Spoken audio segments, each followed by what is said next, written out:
the TEFL Commute, Season 6, Episode 5, Games Part 2, in which we talk about digital games.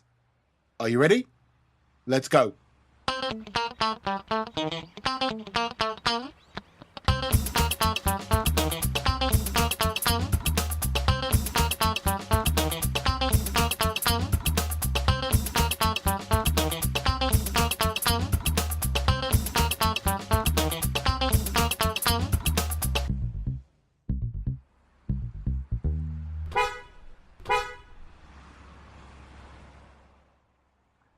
Hi, Yara. Hey there. Hi, Shaun. How's it going? Yeah, good. You? Good. I'm excited about today's podcast. Yeah, me too. Any times our streams cross, as in games and teaching, then it's an exciting moment. It is a very exciting moment. I'll do the beginning spiel, shall I? Yeah, go on then. All right. Yeah. So if you're just joining us here, this is the TEFL Commute. It's a podcast for language teachers. That's not about language teaching, but the subject always seems to come up. And this is actually the second part of a two-part series we did on games. We did the first part, which were, what were they? Pen and paper and board games and things like that. Right, Shaun? Yeah, that was last season. We talked about an inverted comma traditional game. So we've always said we're going to come back to digital, yeah? Exactly. And this episode, we're doing digital games. I'm your host, Lindsay Clanfield. And I'm the person that annoys him, called Shaun. And we've got a third person with us today, and it isn't James. So our mystery guest, would you like to introduce yourself? Yeah, hello, everybody. My name's Dave Dodgson, and I'm an ICT coordinator at the British Council in Bahrain, and also someone who's an enthusiast about digital games and language learning.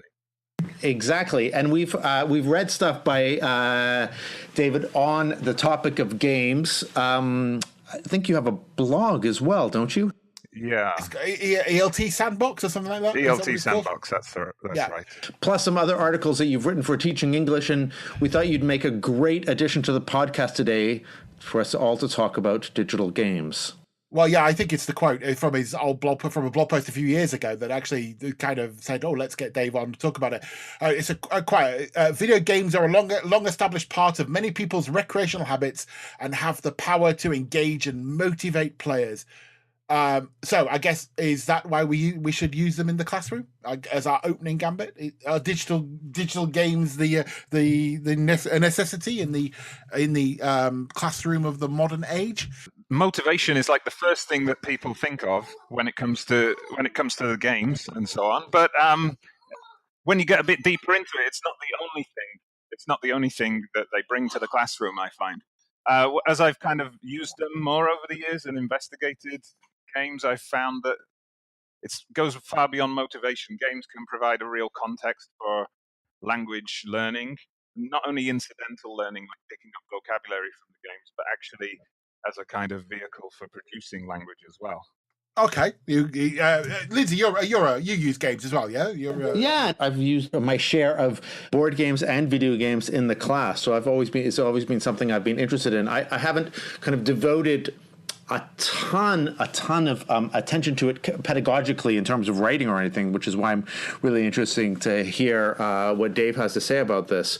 There was a book that I helped edit, one of the first ones I think that came out in ELT, called Digital Games by Kyle Maher and Graham Stanley. I think you edited it. It was called Digital Play.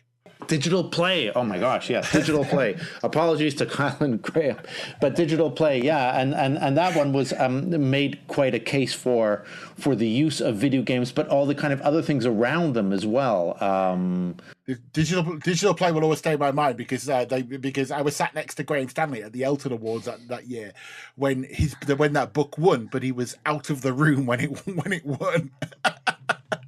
I won't mention he beat me, but anyway, it was just so funny that he had to run in to actually get the award. Yeah, okay, so taking that book in the opening lists motivation, innovation, engagement, and flow as some of the reasons to use digital games. So we've talked a bit about motivation. So what about those other three things? Innovation, engagement, and flow. How would they fit into digital game use? Let's go back to David, since we've invited him here. Okay, well, flow is an interesting idea. That's something if you've heard of Jane McGonigal and her Reality is Broken book, she focuses on that a lot, and this idea that you build up this momentum and you get into this mode of learning, and it just keeps building up, and you kind of become receptive to learning from getting fully engaged in the game.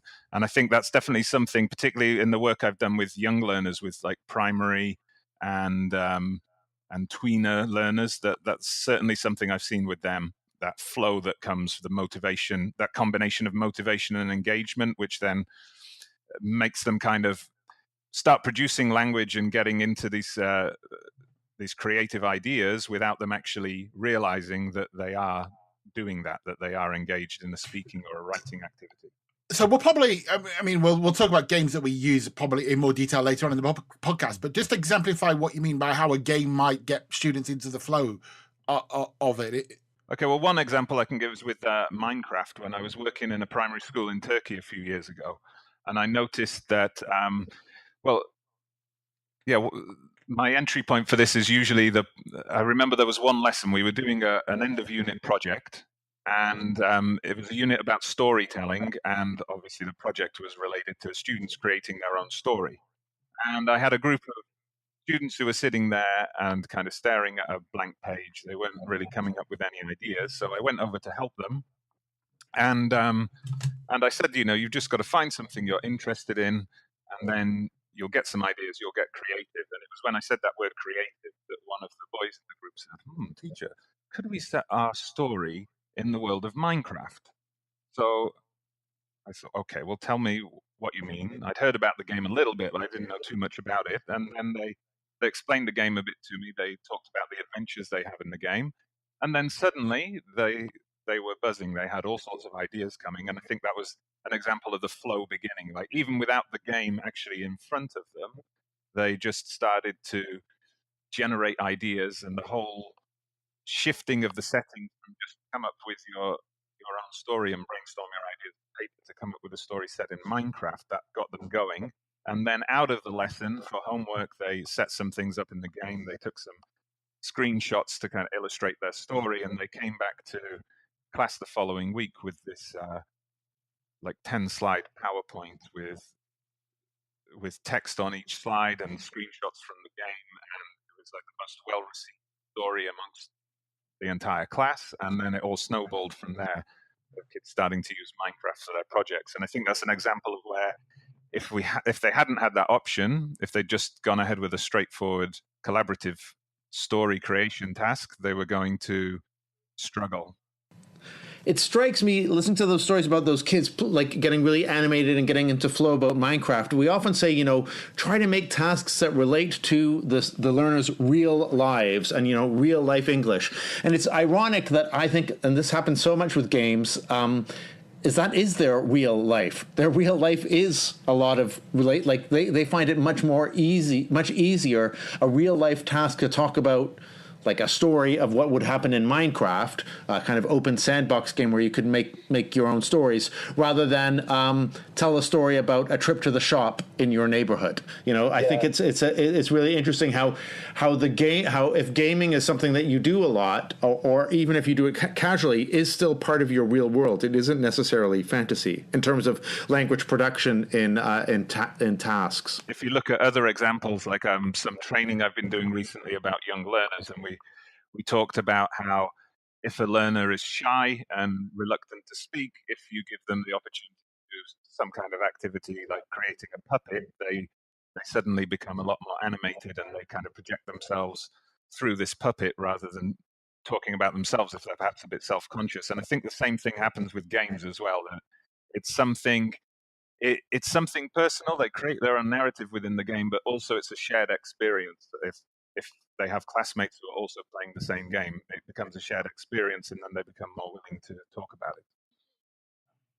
But I guess that's interesting, that shared experience, because one of the things I was thinking about the Minecraft example you gave, which is a great example. But does it actually matter if you play Minecraft or not? Do you feel left out a little bit if you don't understand the mechanics of Minecraft, for example? Yeah, well, one interesting thing with that class was a lot of the kids were playing Minecraft. Some of them weren't, but they'd all heard about the game, and just the interest was all built up. Even the ones who didn't actually play the game, they knew about it, and it got their interest more than, as Lindsay was saying, a real life story about somebody's trip to the market or something like that. Yeah, and I mean, there's another thing that comes up. With Shaun asking about this, what happens about those who haven't played Minecraft, whether they could get into it. By the way, fun fact: Minecraft most watched game on YouTube in its 10-year history, and second most highly searched for term on YouTube in the first 10 years of its history. I read that somewhere. Sorry, coming back to this thing though, one of the things that happens, that I've had this discussion with editors when I've been doing material, and I wanted to put in Minecraft or put in a game. Sometimes I get the comment from an editor who's more or less my age, who says, yeah, but that's only for the boys. Girls don't play video games. Your guys, what do you think of this? I can see the editors say it, having written a book on mobile learning. I know this is what the editors say about boys and girls in the classroom with it, but I don't think it's true. I think I don't teach as many kids these days, but certainly most of the people that I teach are perhaps female, and there's always a leading with games, and games I've played with them have been far. They've been engaged by it. They're probably not as bad as not as dedicated gamers as we are, but I certainly think if we look at the other things in terms of engagement, I think there's an engagement factor there, because for them, if they don't play games, there's a novelty factor in looking at it as well, and not playing games is also an into things in the classroom. So I don't know.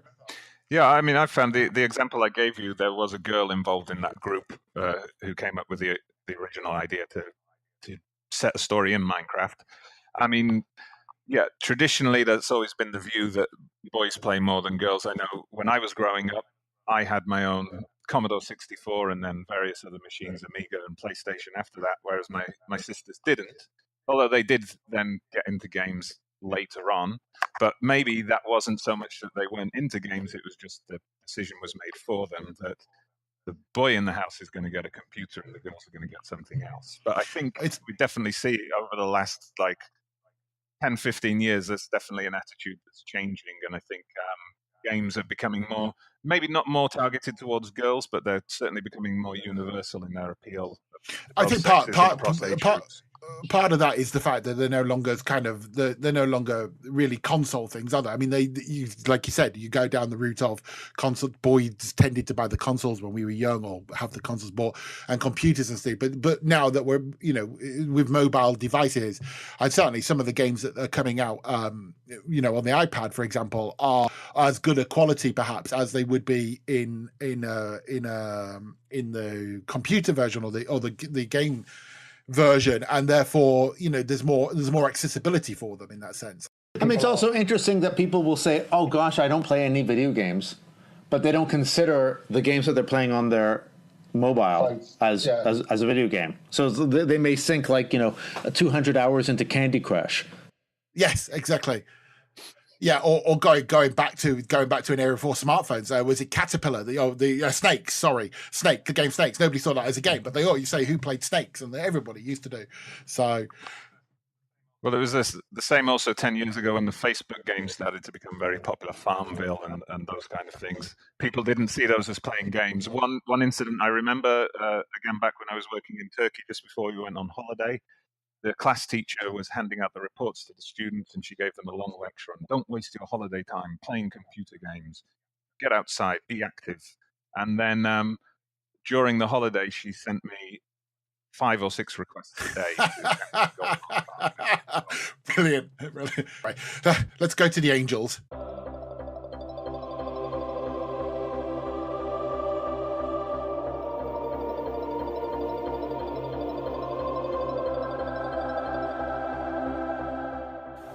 Students are students because they like to fool people.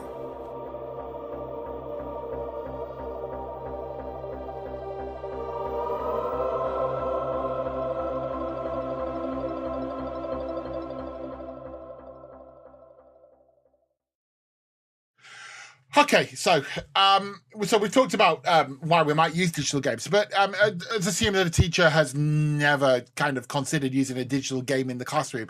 So, Lindsay, Dave, how or what tips would you give them to getting started? Because I think in part one we mentioned the idea of incidental learning through games, and also people talk about enforced learning. We will play this game, you will learn from it, which are perhaps not the best ways of going about it. So how do we get started with games in the classroom? What kind of advice would we give teachers?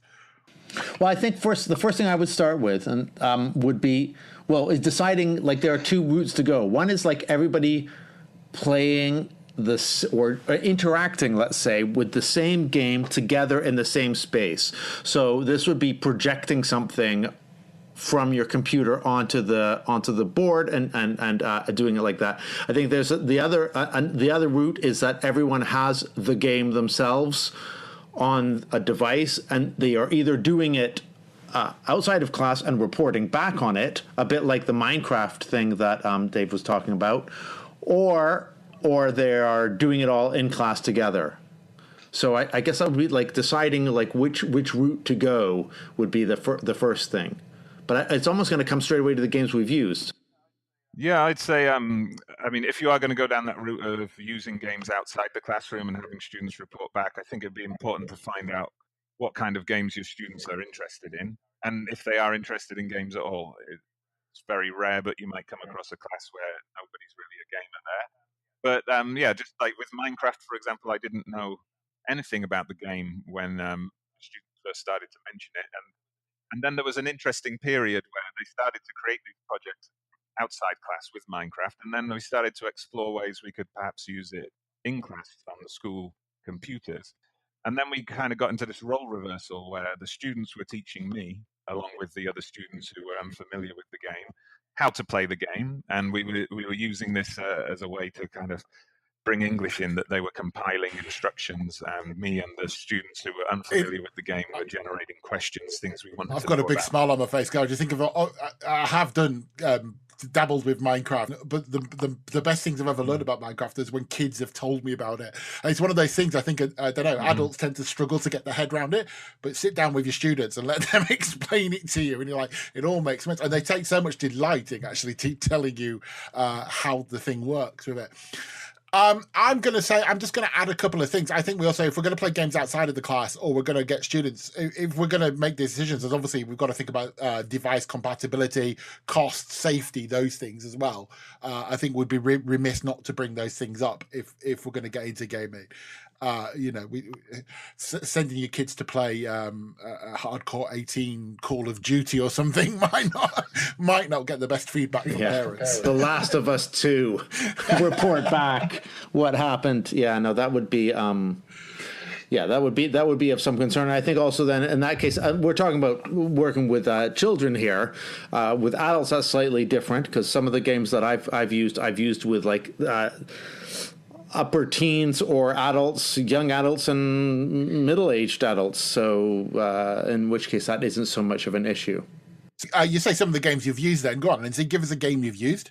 Okay, let me start with one of my favorite ones. We can go around the table and just kind of like swap ideas here. So one of the ones that when I discovered this, I thought, oh my gosh, this is the ultimate information gap game. It's called Keep Talking and Nobody Explodes. Do you both know that? Yeah. Yeah. Okay, so for those of you who don't know that, Keep Talking and Nobody Explodes. One person is in front of the computer. They see on a table a bomb in a suitcase. The bomb has all these little different modules, so there's wires and a button and things like that. It's randomly generated each time the game starts, so it's always going to be a different bomb. The other person or people have a book that you print out, a PDF. You can print out or refer to it on another computer. I've printed it out with instructions on what to do. And they can't see the bomb, but the bomb person can't see the book. So you've set up your information gap, and the person who sees the bomb has to describe what they see. The other people look up in their booklet to give instructions. So, for example, I would say, I can see wires. And then the person with the book will turn to the page that says wires, and then they'll say, how many wires do you see? Do you see 4 wires? And I'll say, no, I see 3 wires. And then the person will kind of find the 3-wire part and say, is there a red wire? And if I say yes, then they'll say, okay, cut the red wire. And so there's a whole series of things like that. You really have to kind of see the YouTube clip to understand how it works. But I've done that even with like low B1 students with a group of around 8, where the people would take turns on the computer. So we had one computer and everyone else sort of like chipping in, and that was just brilliant. After a while, it gets really tense. So I think I used it. I was using it in the summer in a training course I was doing with some teachers, and you could see them going, "What is this? What?" And you just look at this. Oh, really, all this reading, and then like 2 minutes into the first bomb, and it's like, "Cut the red one, cut the out." And, but it's amazing. Even language learners were able to deal with that instructions booklet, because it's very simple, like one clause sentences. It is actually. Yeah, it's actually it's just finding it's finding the place to finding the bit about the wires or finding the bit about the symbols or whatever. But it is hilarious to produce language in the classroom with it.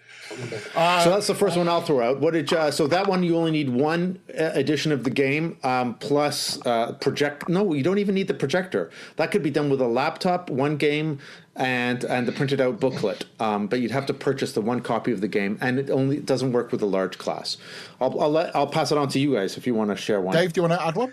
Yeah, what I'll add, this is something we were talking before about games that are more suitable to older teens and adults. I've used a game called Her Story with those age ranges. I love Her Story. That is so good, yeah. Yeah, so this was interesting. It's kind of a throwback, if you remember, in the early days of the CD-ROM and FMV games. So you've got a series of video clips. You play the role of somebody who's got access to these police archives with all these archived video clips from, I think the game is set in the early or mid-90s, something like that. And you watch. You have a few clips available to you, and you watch them, and then you pick up on something. It's the same woman featured in all the clips. She's the only person who speaks. It's a real life actress that's been used, and then you pick up on things she said. She comes in to report that her husband's missing, and then you pick up on things that she said and type those keywords into the search engine, and it brings up more clips. And you kind of this way you slowly uncover the story. And what I found this was really good for with language learners was this kind of intensive listening process. So they were critically listening to what she was saying and trying to pick up on those little clues that were there and use those to uncover more of the story. And the great thing was I used this in a small class. I just had 4 students. So I had 2 copies of the game. So they each worked through it in 2 pairs. And then it was just very interesting to see the different routes they took to uncovering this story. And then when they were stuck, they would get together and kind of exchange some ideas, and then go back to their individual computers and pick it up again. And it was just a very interesting approach to storytelling. I found it was a truly interactive story. It wasn't just like you made some binary choice and the story split off in 2 different directions. It was just you as. It's kind of like if you watch a TV show and something really gets your interest, and then you tune in the next week, but they've gone off on a different tangent, and you're kind of waiting for them to get back to that story that you're invested in. But here you have that choice to follow that tangent that interests you most and see it through to the end. So it's a really interesting game, I think, to use in a language classroom. I second that one highly. Her Story, definitely. I think I pick up. I think of late, what has interested me most is kind of that interactive part that Dave just mentioned in terms of interactive listening, and I find that in terms of skills, if I take reading and listening, they're the games that I'm kind of playing in class most. I've got an Alexa as well, and sometimes take the voice interactive thing, and I sometimes take Alexa into class because you can tell Alexa to open the magic door. I just realised she might start because she's in the corner. And open the magic door is kind of taking you into a fantasy game, and it'll say, okay, you're stood outside a gate. You can see a castle in front of you. So you make a decision. Do you want to go left? Do you want to go right? And there's actually an app game. If you haven't got an Alexa, I think it's called Earplay, and these are stories in which you listen and then say where you want to go next with it. So for me, those interactive listenings are there, and I think we've all come across things like Lifelines, the game app where you actually read and make a decision. So these are kind of, for me, Lindsay, you had this dichotomy at the beginning between games they play outside of class and games you play in class. on a projector. And for me, Lifelines is the kind of game which I put on a projector and we make decisions. They read and then they discuss. So Lifelines is about somebody who's crash landed on a planet calling out for help, and you get a little bit of bits of text, like a text message, and you need to make a response. So the students see it and then make a response. So I like those kind of games because I think it's really interesting. I'm just interested in how this kind of not new genre, but this different genre of interactive reading and listening is taking place. And a lot of that's through games. And if we go back to what we said before about engagement and flow, and I think, you know, a lot of teachers I train say, well, my students don't like listening and reading. And I think these are ways into that in a different way, because it engages into that with it.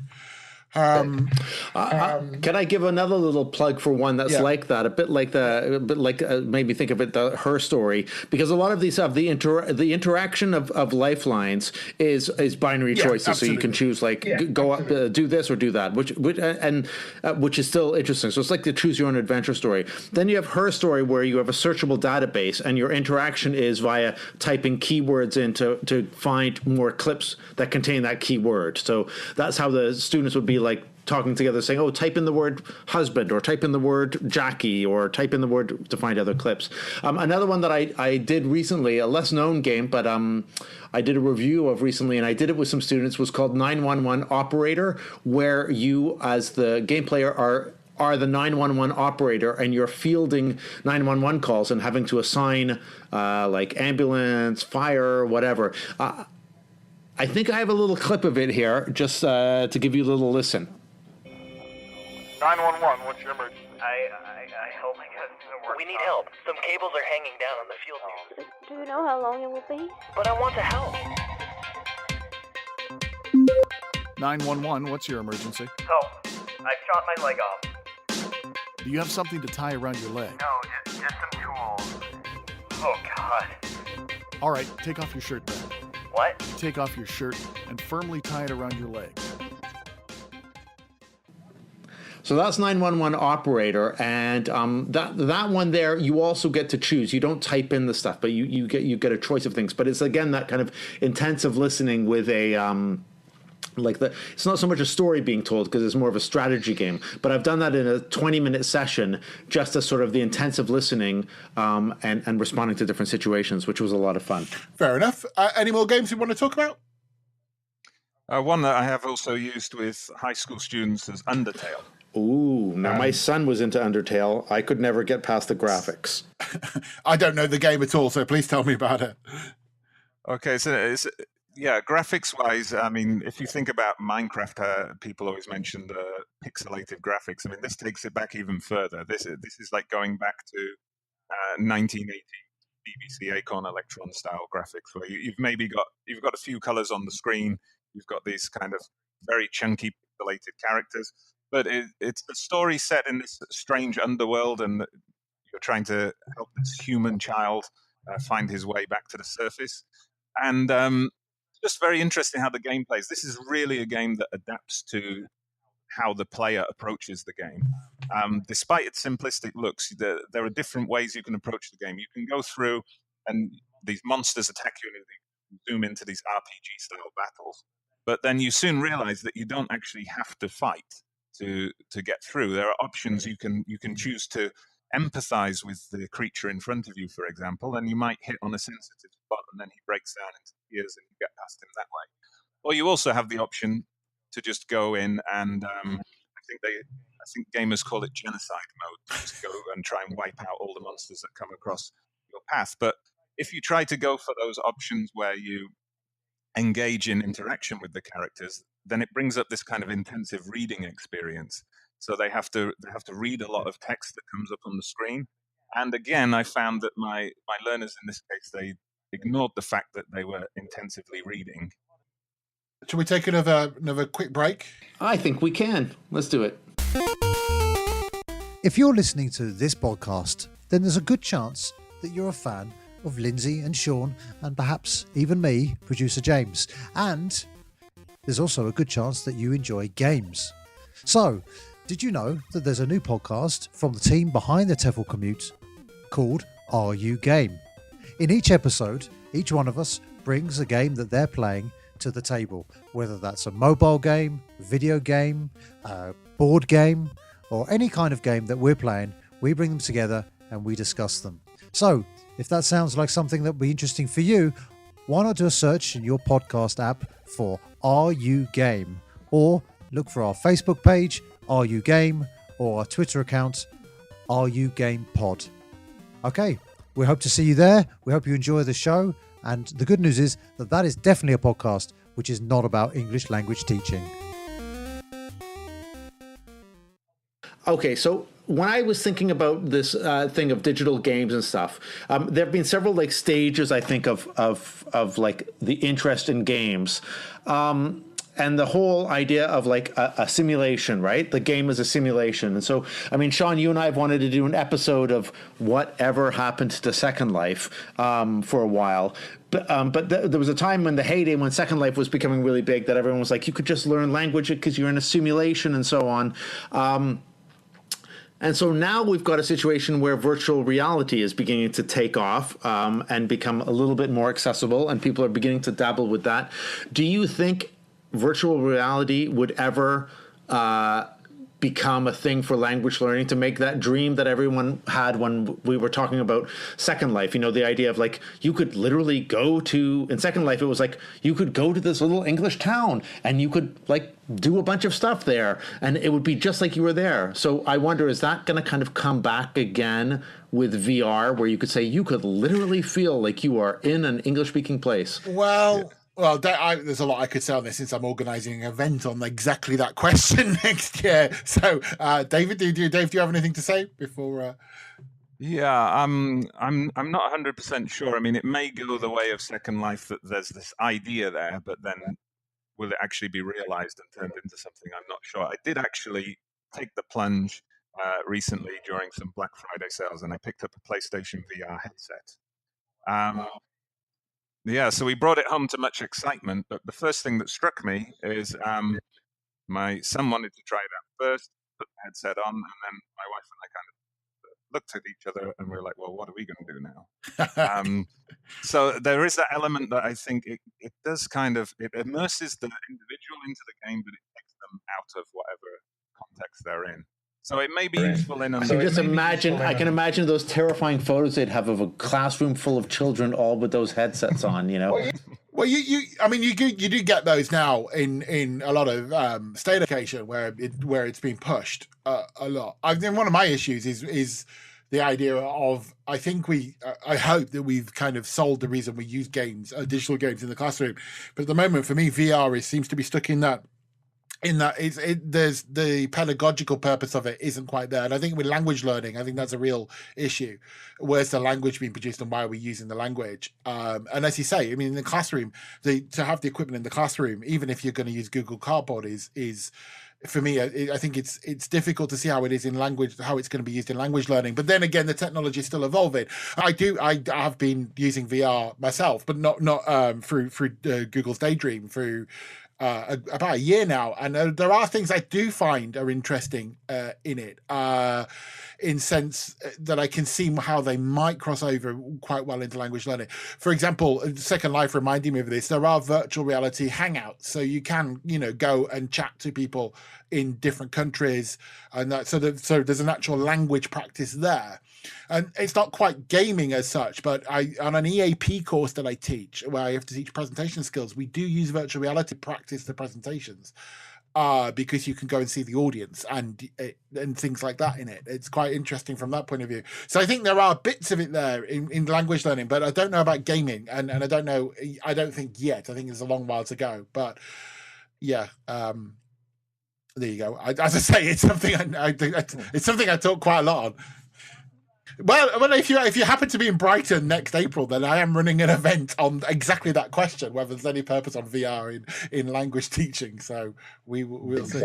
But I think you're right. I think, again, like in so many of the other things, it's sort of like you can see, like you could kind of envisage the dream getting closer and closer, but the amount that one would have to invest in it, would that ever happen? Yeah, I mean, the PlayStation site in itself is one of the two. I mean, you can buy cardboard, the thing where you just put your phone and go into virtual reality. No, but I mean to make the really good game that's aimed at language learning, like to make that. And equipment although next year, I mean, Oculus Rift, the Facebook VR is going to bring out a self-standing set, which might change stuff. But I mean, yeah, just the money involved. You imagine you've got a class of 16 students, and if you want to use just take the PlayStation VR.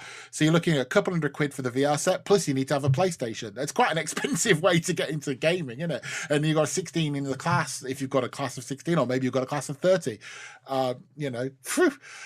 It's kind of no. I wasn't thinking so much of the cost of the sets. I was thinking of the cost of developing a game for VR. Yeah, but my point is, in order to play that game, you've got to have the set. And then it's a bit like, well, unless we returned to the bygone era of the language lab, but instead of everyone listening to cassette players, you would have the schools would invest in a language lab with 25 VR headsets. Yeah, I know. But then the problem is at the moment it's still also in that Betamax versus VHS stage. One game works on one game. There's no uniformity in it, so there's so much cost. And yeah, sorry, it's an area where I've spent quite a lot of time. I'll shut up. And I think a lot's going to depend on what is done with it. As you mentioned there are some interesting apps rather than games, and you can have those VR experiences where you maybe place your learners into the middle of a savanna environment and they explore it and so on. But then a lot will depend on what is the content, what is the learning theory that's applied within that package to show the learners around. If it's just a case of they're on a literal virtual tour, I don't see that it would add much. But if it was something more interactive, that's going to be something much more interesting and worth. Though interestingly, of course, the game that Lindsay talked about, the what's it called, Keep Talking Everything Explodes, is available in virtual reality. Now it's tense enough without having the glasses on, so I don't know what it would be like as a VR game. And I don't know, and I think to me that would, going back to what they said, it would lose something in it, because part of the game part of the fun of that game is watching everybody scramble around to try and help you, which you don't get with a headset on. So I don't know. Maybe there's another episode we should look at a virtual reality next season, and we can do it in more detail. Maybe. Sounds like we've come to an end of another episode then, Shaun. I think so. I think we are. Thanks to Dave for joining us and giving us some insight. Very much appreciated. Well, thank you very much for inviting me along. And we'll make sure that all your blogs, etc., go onto our website, onto the show notes. But you'll find David's blogged quite a lot of written articles on the British Council's Teaching English website. And as we said, his own blog is ELT Sandbox. And I think it's got a Facebook page as well, if you're on Facebook, where you can go and see what he's got, some thoughts, really interesting thoughts and games and further section of games on all those pieces of media. So thanks again. Right, I'm going to go put my headset on and play a game. I think I might do the same without a headset. Thanks, everyone. Bye, guys. Bye.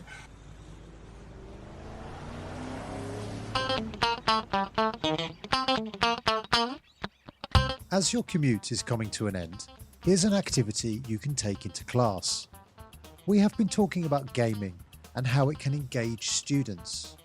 Why not use this engagement to get students to practice the language of reviews? Start by asking the students to discuss the games that they play and why they like playing with them.